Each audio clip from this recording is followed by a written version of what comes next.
गिरीश नरेश परेश महेश विलेशय भूषण भो साम्ब सदा शिव शम्भो शङ्कर शरणं मे तव चरणयुगम्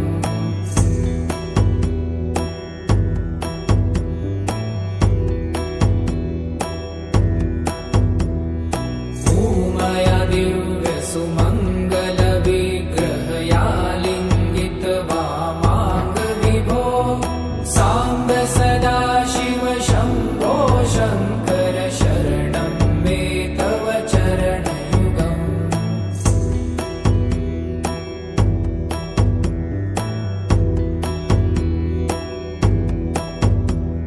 दूरीकुरु मामज्ञमनाथं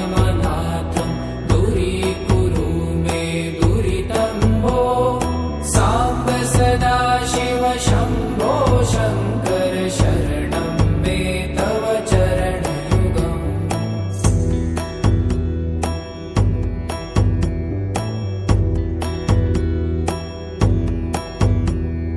ऋषिवर मानस हंस चराचर जनन स्थिति लय कारण भो साम्ब सदा शिव शम्भो शङ्कर शरणं मे तव चरणयुगम् अन्तःकरण विशुद्धिं भक्तिं च त्वयि सतिं प्रदेहि विभो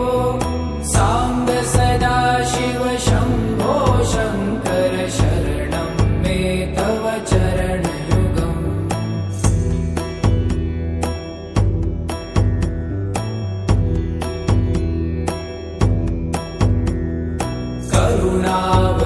करुणावरुणालयमयि दास उदासस्तवोचितो